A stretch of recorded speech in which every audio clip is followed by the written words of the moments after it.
আলহামদুলিল্লাহ রব্বিল আলামিন ওয়াসসালাতু ওয়াসসালামু আলা রাসূলিহিল কারীম ওয়া আলা আলিহি ওয়া আসহাবিহি আজমাইন আম্মা বা'দ। সম্মানিত প্রিয় দ্বীনী ভাই বোনেরা, আসসালামু আলাইকুম ওয়া রাহমাতুল্লাহ। আজকে আমি আপনাদের সামনে উপস্থাপন করব বাংলাদেশ জামাত ইসলামীর 3 দফা দাওয়াত। আমি আমার আরেকটি ভিডিওতে উপস্থাপন করেছিলাম তাদের লক্ষ্য এবং উদ্দেশ্য। এই লক্ষ্য উদ্দেশ্যকে সামনে রেখে তারা যে দাওয়াতটি দেয়, সেই দাওয়াতের মূল দাওয়াত হলো লা ইলাহা ইল্লাল্লাহু মুহাম্মাদুর রাসূলুল্লাহ। বাংলাদেশ জামাত ইসলামের মূল দাওয়াত হলো লা ইলাহা ইল্লাল্লাহু মুহাম্মাদুর রাসূলুল্লাহ। কি আপনারা আশ্চর্য হচ্ছেন? এটা তো জামাত ইসলামের দাওয়াত নয়, এটা হলো বিশ্বনবী মুহাম্মদ রাসূলুল্লাহ সাল্লাল্লাহু আলাইহি সাল্লামের দাওয়াত। কারণ আল্লাহ রাসূল সাল্লাল্লাহু আলাইহি সাল্লাম সর্বপ্রথম দাওয়াত দিয়েছিলেন, সাফা পাহাড়ের উপর দাঁড়িয়ে বলছিলেন, ইয়া আইয়ুহান নাস কুলু লা ইলাহা ইল্লাল্লাহ তুফলিহুন। হে মানব জাতি, তোমরা সবাই বলো আল্লাহ ছাড়া কোনো ইলাহ আইনদাতা নাই এবং মুহাম্মদ সাল্লাল্লাহু আলাইহি সাল্লাম আল্লাহর রাসূল, তাহলেই তোমরা সফল হবে। রাসূলের সেই দাওয়াতটিকে, যেই দাওয়াতের মাধ্যমে রাসূল সাল্লাল্লাহু আলাইহি সাল্লাম সফলতার দিকে মানুষকে আহ্বান করছে, সেটাই হলো বাংলাদেশ জামাত ইসলামীর মূল দাওয়াত। বাংলাদেশ জামাত ইসলামী কালেমার এই বিপ্লবী দাওয়াতকে 3 দফায় বিভক্ত করে জাতির সামনে পেশ করেছেন। এক দফা, প্রথম দফা, দুনিয়ায় শান্তি, আখিরাতে মুক্তি পেতে হলে জীবনের সর্বক্ষেত্রে আল্লাহ রব্বুল আলামিনকে একমাত্র ইলাহ এবং মুহাম্মদুর রাসূলুল্লাহ সাল্লাল্লাহু আলাইহি ওয়াসাল্লামকে একমাত্র আদর্শ নেতা হিসেবে মেনে নিন। দেখেন, এটা হলো প্রথম দফা দাওয়াত।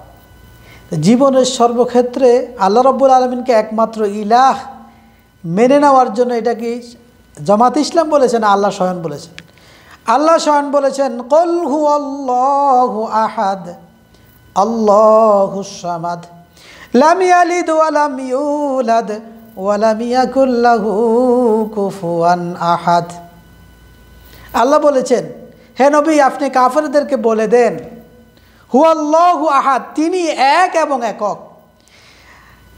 অর্থাৎ মুহাম্মদ সাল্লাল্লাহু আলাইহি সাল্লামকে যখন কাফেররা প্রশ্ন করেছিল, তুমি যে এক আল্লাহর দাওয়াত দিচ্ছ, সে আল্লাহর পরিচয়টা আমাদেরকে জানাও, তখন উত্তরে আল্লাহ রাব্বুল আলামিন পরিচয় দিচ্ছেন। প্রথম পরিচয় হলো তিনি এক এবং অদ্বিতীয়।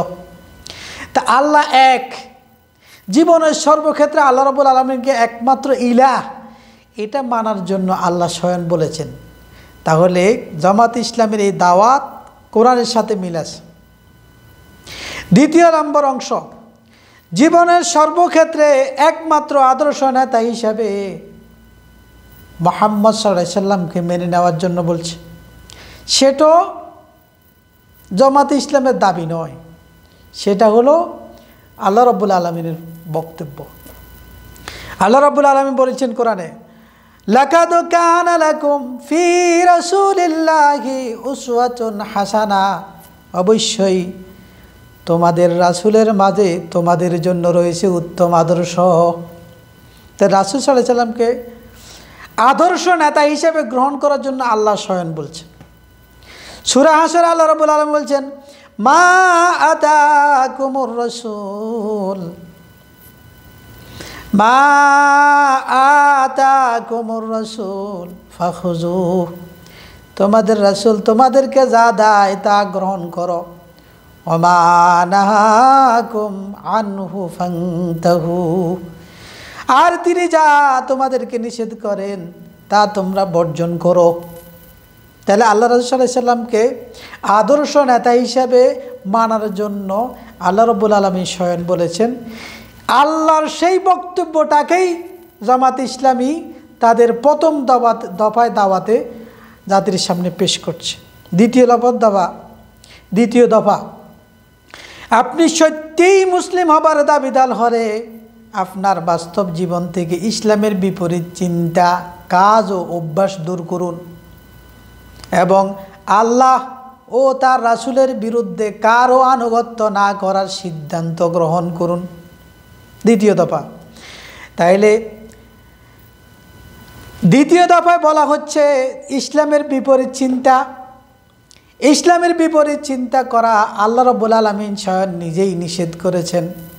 যদি আপনি ইসলাম বিশ্বাস করেন, ইসলামের বিপরীত চিন্তা করার কোনো সুযোগ নাই। এটা আল্লাহর কাছে ঘৃণিত কাজ, এটা মুনাফিকের চরিত্র। আল্লাহ রাব্বুল আলামিন কোরআনে বলছেন, ইয়া আইয়ুহাল্লাযীনা আমানু লিমা তাকুলুনা মা লা তাফআলুন। তোমরা এমন কথা কেন বলো যা তোমরা করো না। ইসলামে যা আমরা বিশ্বাস করি তার বিপরীত যদি কাজ করি, তাহলে যেটা বলছি সেটার বিপরীত করা হলো না। আর যদি যা বলি তার বিপরীত যদি কাজ করি, সেটার আরেকটা পরিচয় হলো মুনাফিকি। আল্লাহ রাব্বুল আলামিন বলছেন, ইন্নাল মুনাফিকিনা ফিদ দারকিল আসফারি মিনান নার। অবশ্যই মুনাফিকরা জাহান্নামের সর্বনিম্ন স্তরে অবস্থান করবে। এখানে বিপরীত চিন্তা করা যাবে না, বিপরীত কাজও করা যাবে না। আমরা বিপরীত চিন্তা কীরকম, এখন ইসলাম দিয়ে কোরআন দিয়ে রাষ্ট্র পরিচালনা করা সম্ভব না, এইরকম অনেক আছে। ইসলামের রাজনীতি নাই। আরও আছে কি কাজ, ইসলামে পরিপূর্ণ শান্তি ইসলাম দ্বারাই আসতে পারে, এটা আমরা বিশ্বাস করার পর আবার ইসলামের বিপরীত যদি আমরা কাজ করি, যেমন মানবরচিত আইন প্রতিষ্ঠা করার জন্য আমরা বিভিন্ন দলে বিভক্ত হচ্ছি। এমন দল করি যেই দল কখনো আমাদেরকে বলে নাই যে আমরা ক্ষমতা আসলে রাষ্ট্র কোরআন দিয়ে চালাবো। তা আমি যদি ওই দলের পিছনে হাঁটি, তাহলে আমি বিপরীত কাজ করলাম না। এটা একটা উপমা আর কি। অসংখ্য বক্তব্য আছে। আমি আমার আলোচনা ছোট করার জন্য দুই একটা কথা বলে আমি আলোচনার সামনের দিকে যাচ্ছি। তাইলে বিপরীত কাজও করা যাবে না। তৃতীয় নম্বর হচ্ছে অভ্যাস। ইসলামের বিপরীত অভ্যাস, যেমন মিথ্যা কথা বলা না যায়। আমি বললাম, যেমন একটা হাদিস আছে আমরা সকলেই মুখস্থ জানি, মুনাফিকের আলামত হলো 3টি, আর একটা হাদিসে আছে 4টি। যখন সে কথা বলে মিথ্যা বলে, যখন ওয়াদা করে খেলাপ করে, আমানত রাখলে খেয়ানত করে, আর সর্বশেষ হলো ঝগড়া করলে গালিগালাজ করে। এটা মুনাফিকির আলামত। আমরা এই সমস্ত ইসলামের বিপরীত চিন্তা, কাজ, অভ্যাস দূর করব। আর সর্বশেষ হলো আল্লাহ এবং তার রাসূলের বিরুদ্ধে কারো আনুগত্য না করার সিদ্ধান্ত গ্রহণ করা। অত্যন্ত দুঃখের সাথে লক্ষ্য করছি আমরা, বিশেষ করে বাংলাদেশে আমরা কেউ অমুকের সৈনিক, কেউ অমুকের আদর্শের সৈনিক এরকম দাবি করি, অথচ কোরআনে আল্লাহ রাব্বুল আলামিন বলছেন আনুগত্য হবে আল্লাহর, আনুগত্য হবে রাসূলের। রাসূল সাল্লাল্লাহু আলাইহি সাল্লামের আদর্শ সৈনিক ছাড়া অন্য কোনো নেতার আদর্শ সৈনিক হওয়ার কোনো সুযোগ নাই মুসলমানদের। আল্লাহ আমাদেরকে বুঝার তৌফিক দান করুন। সর্বশেষ দফা হলো, এই 2টি নীতি অনুযায়ী খাঁটি মুসলিম হিসাবে জীবনযাপন করতে হলে জমাতবদ্ধ হয়ে অসৎ ও আল্লাহ বিমুখ লোকদের নেতৃত্ব খতম করুন। সমাজ ও রাষ্ট্রের সকল স্তরে ইমানদার আল্লাহ ভীরু লোকদের নেতৃত্ব কায়েম করুন। সর্বশেষ কথা হলো যে জমাতবদ্ধ হয়ে অসৎ নেতার নেতৃত্ব খতম করা। যদি অসৎ নেতা নেতা হয়, অসৎ লোক যদি নেতা হয়, তাহলে সে কি কখনো সৎ কাজের আদেশ করবে? নেতা তো তাকেই বানাইতে হবে যিনি নিজে সৎ, তাহলেই তো তিনি আমাদেরকে সৎ কাজের আদেশ করবেন। কারণ নেতার কোয়ালিটি হলো ওয়ালতাকুম মিনকুম উম্মাতুন ইয়াদউনা ইলাল খাইর ওয়া ইয়া'মুরুনা বিল মা'রুফ ওয়া ইয়ানহাউনা আনিল মুনকার ওয়া উলাইকা হুমুল মুফলিহুন। এমন দলের অংশগ্রহণ করতে হবে যেই দলের নেতার কাজ হবে, যেই দলের কর্মীর কাজ হবে 3টা। 1 নম্বর হলো ইয়াদউনা ইলাল খাইর, কল্যাণের দিকে আহ্বান করা। ওয়ায়ামুরুনা বিল মারুফ, সৎ কাজের আদেশ করা, ওয়ায়ানহাউনা আনিল মুনকার, অসৎ কাজে নিষেধ করা। এই তিনটা কোয়ালিটি যেই দলের ভিতরে আছে, যেই নেতার ভিতরে আছে, যেই কর্মীর ভিতরে আছে, তাদের ব্যাপারে আল্লাহ রাব্বুল আলামিন সার্টিফিকেট দিচ্ছেন, উলাইকা হুমুল মুফলিহুন, এরাই হলো সফল। তো এখানে অলতাকুম মিনকুম উম্মাহ বলছে আল্লাহ পাক, এমন একটি দলের কথা বলছে। তার মানে সৎ কাজে আদেশ করার জন্য, অসৎ নেতৃত্ব খতম করার জন্য, সৎ নেতৃত্ব প্রতিষ্ঠিত করার জন্য দলভুক্ত হইতে হবে।